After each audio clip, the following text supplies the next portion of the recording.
Right, hello, GZTV back with another video, and today we are going to be discussing and reviewing the 2022 movie X. We've done very few 2022 movies reviewing them wise. We've done the Batman, we've done Nope, and I think that's about it. I didn't watch Top Gun, I didn't watch the Thor movie. So yeah, this is the second horror movie from 2022 that we're doing. Besides Nope, obviously Jordan Peele's own. So yeah, I kind of want to start doing more 2022 movies, especially the horror movies, because some of them are good, some of them aren't, and this one was critically really good. And I'm going to give you guys my thoughts. So the non-spoiler part, I think this is a good movie. I think it takes a great concept. It's kind of like a teen flick, but at the same time, obviously everyone's 18 plus or else they wouldn't be able to shoot porn. Okay, it'd be illegal. So everyone's like 18 plus. It still feels like a teen flick. Like it has that energy. It has the naivete of these porn actors. So let's get to the plot and then the critical reception. So in 1979, aspiring pornographic actress Maxine Minks embarks on a road trip through Texas with her producer boyfriend Wayne, fellow actors Bobby Lynn and Jackson Hole, director RJ, and RJ's girlfriend Lorraine, to shoot an adult film for the booming theatrical pornography market. So I guess this is a little bit of a history lesson, because at the time, porn was a big thing, I guess, in 1979, and maybe they did research before making this film. This is an A24 film, and A24 has made some good movies, they've made some bad movies, but I think this is definitely one of their highlights. Others including the likes of Hereditary and Midsummer, which were directed by one guy, and this was directed by Ty West, but still, they've had great production on these movies. So this is to add to a collage of pretty good A24 movies. There's been some pretty bad ones. Bodies, critically is a pretty bad A24 movie. But they have a lot more coming. I think next month, actually, they have another movie coming out. And a little backstory, you guys know that Pearl came out like a week ago, and yeah, a prequel to this movie. So maybe I'll watch that Friday. Maybe I'll try to find it. But anyways, we got to get going. Kid Cudi plays Jackson, which is great. Lorraine's played by Jenna Ortega, and obviously Mia Goth plays both Pearl and Maxine Minks. So those are the A-list people in this movie. B-list, A-list, whatever. Bobby Lynn and Jackson strike up a romance while Lorraine is unimpressed with the film's content, and RJ attempts to make it seem like a serious cinematic piece. Now, you're not going to get anywhere in the porn industry if you treat a pornographic movie as a cinematic masterpiece. Like, you're not going to get anywhere. That's not what people are coming there for. And I think the character development of Lorraine in this movie was very interesting.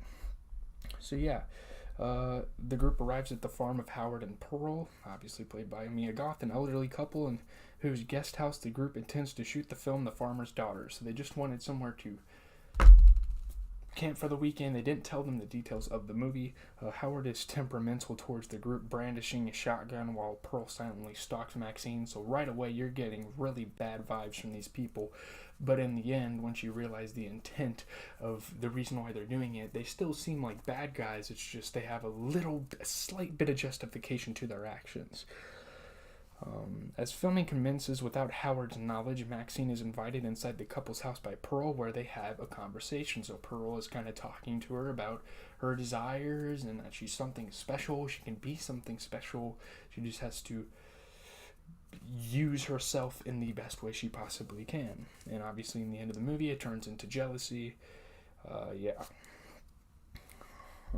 Pearl laments her age, expresses jealousy for Maxine's youth, and makes a sexual advance towards her. It's very weird. So pretty much they're horny. It's really weird. She later watches Maxine have sex with Jackson and is aroused. It's fucking gross, and the way that Mia Goth plays two different characters, she does it well because it's fucking nasty, but oh man, it is disgusting the way stuff goes down here. Pearl pleads with Howard to have sex with her, but he refuses, claiming his heart is too weak, and that's probably true because they're probably like 80 years old, and Pearl wants to have sex still. I don't understand. It's very interesting. So obviously, yeah. I think this movie's kind of making fun of like pornographic tropes as well, which is hilarious. The farmer's daughter. It's like the backstory of a porn movie. I think it's funny. That's the comical sense of the movie. Night falls and the film crew relax in the guest house. Obviously, that's why. I mean, they, Howard and Pearl have hospitality over them for them to sleep there for the weekend. I'm assuming it's a weekend. Lorraine, keen to shed her reputation as a prude and intrigued by the film, asked to participate in the shoot, upsetting RJ because obviously RJ doesn't want his girlfriend being in a film. Obviously the other people in the group, like Wayne, is very comfortable with his girl pretty much cheating, but RJ has a little bit more respect, which is great. Eventually, RJ agrees to shoot a scene between Lorraine and Jackson, but becomes so furious with her that he breaks down sobbing in the shower. He just cannot take it. The fact that his girl just performed adultery, pretty much, but with his consent, because he fucking filmed the thing. There's a really funny scene when they're all sitting in the living space. I want to rewatch this movie, really. So it's a really funny scene where they're like sitting in the living space and they're calling her a prude and like, lighten up, like, don't you want to have fun with your life? And she's like, I'm actually kind of intrigued with the film, I want to participate in it. And obviously, RJ initially is like, oh, no way. But he's like, well, we got to make a movie. She wants it, she gets it. And Wayne obviously persuaded him to let her do so. I don't know, it's a very weird dynamic. RJ attempts to leave while the others sleep, but he is stopped by Pearl, who attempts to seduce him. And yeah, this is like the first real big dialogue that Pearl gets in this movie. When he rebuffs her, she stabs him to death, so now we realize that Pearl is out to kill these people out of pure jealousy that they are still youthful and they can still enjoy the fruits of their labors through their bodies. And obviously she can't do that because no one wants to see an elderly woman on a pornography film. Like, that's just how it is. Lorraine and Wayne notice RJ is missing and go searching, so yeah. Wayne is killed with a pitchfork in the barn by Pearl. Like, he puts his eyes up to the eye holes and it's right in the eye. I don't know how he died from that. I guess the pitchfork reached his brain. But at first I was like, okay, he can survive that. He just might not have vision. Lorraine is invited into the couple's house by Howard, who claims Pearl is missing, and asks Lorraine to retrieve a flashlight from the basement. Obviously a trap. They do not like these people, and the fact that she even agreed to go in his house is probably a mistake in itself. When Lorraine attempts to leave the basement, she discovers she has been locked in, obviously on purpose. After turning on the light, she discovers a man's rotting corpse, so now Lorraine is aware that this family has had a history of having people over in the boarding house and killing them because they're jealous. At first I thought that was RJ, and I think they did that on purpose. I think they made it so you thought it was RJ, but nope. Howard approaches the guest house and asks Jackson to help him locate Pearl, pretty much to use this "my wife is missing" to get them lured out and kill them all. Jackson finds a submerged car in a pond before Howard shoots him dead, revealing himself to be complicit in Pearl's violent tendencies. So I guess at first we thought Howard was a better man than Pearl was, but oh no, he is still just as evil as Pearl, and he still has just the intention and the purpose of killing people.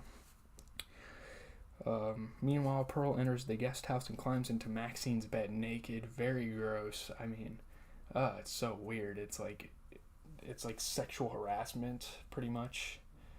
It's nasty. Maxine awakens and screams, causing Pearl to flee the house, which Bobby Lynn witnesses, so she follows her.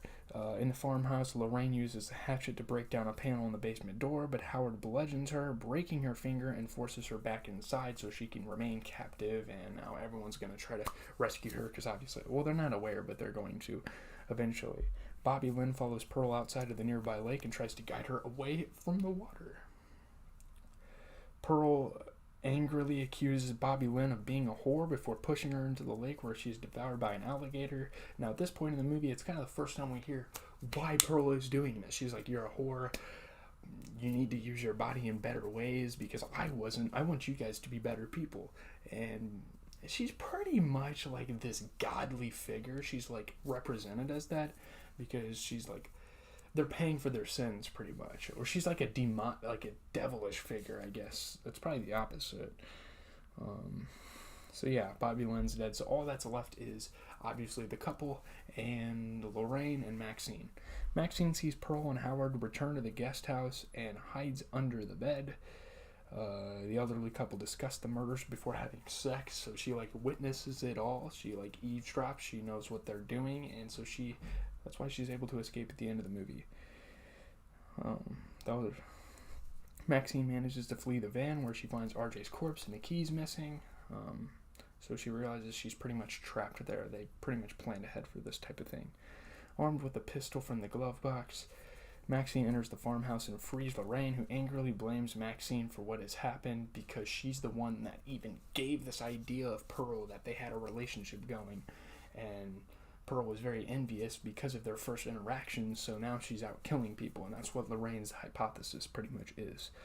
Lorraine panics and runs out the front door, only to be shot by Howard, the dumbest thing any character has done in this movie.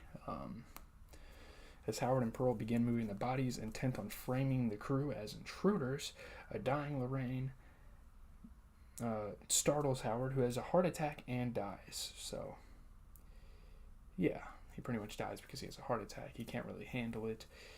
So now it's just Pearl and Maxine, which is pretty much what this whole movie is set up to happen based on their first interaction. You know, they were going to have this final scene together where they had this standoff almost. Maxine retrieves the keys to Howard and Pearl's truck and attempts to shoot Pearl, but the pistol is not loaded.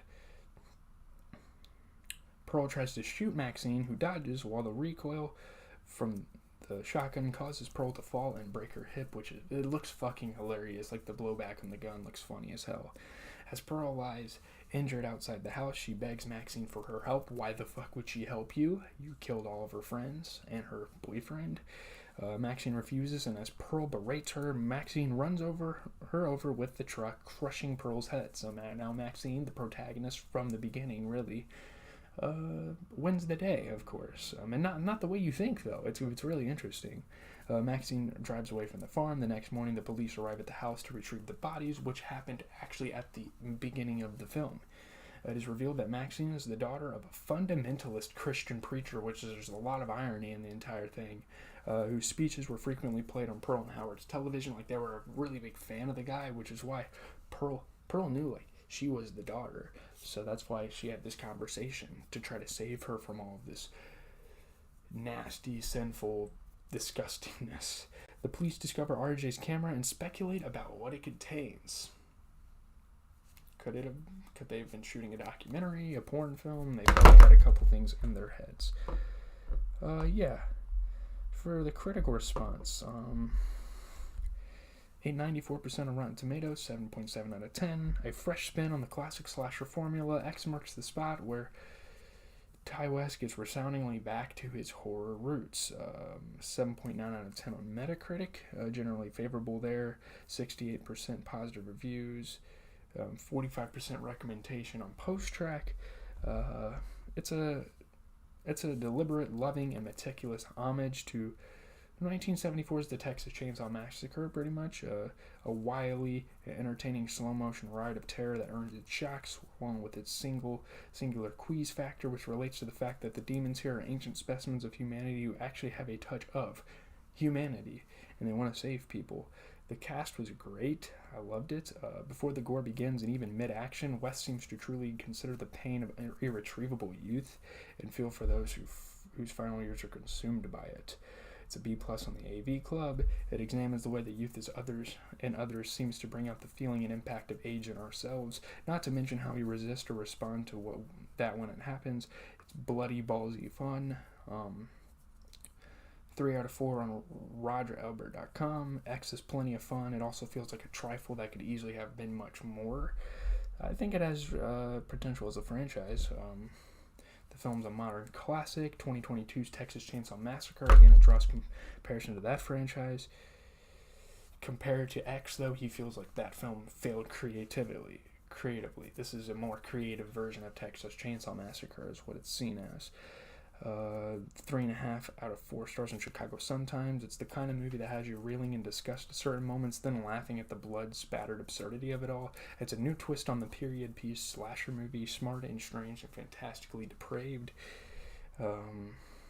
X isn't shy about appealing to voyeurism. There's nothing coy or arty about the bloodletting. West, unlike his pornographers, has things to say as well as bodies to show. Most of all, he has an aesthetic that isn't all about terror or titillation. X is full of dreamy, haunting, overhead shots and moments of surprising tenderness. The film is a new love letter to the slasher film genre. I give West has been given credit for having a vision and sticking to his influences. He knows what he wants to do and how to execute it unapologetically. X is surface level entertainment, but still a satisfying piece of indie horror filmmaking that's worth taking a chance on.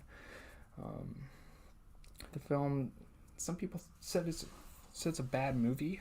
Some people said even the most casual horror fan won't miss the references that X makes to the 1975's Texas Chainsaw Massacre. I guess the flaw by some people is it imitates that movie a little too much and it's kind of corny.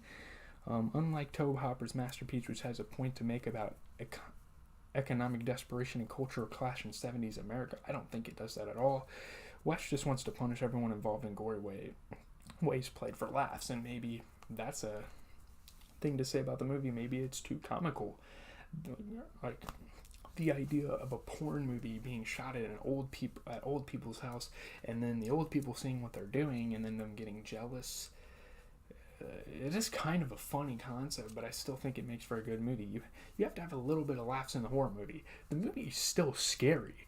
Like the soundtrack was absolutely fantastic, and the fact that it's some of the things are so suspenseful, like when the characters are looking for the others, and then all of a sudden Pearl.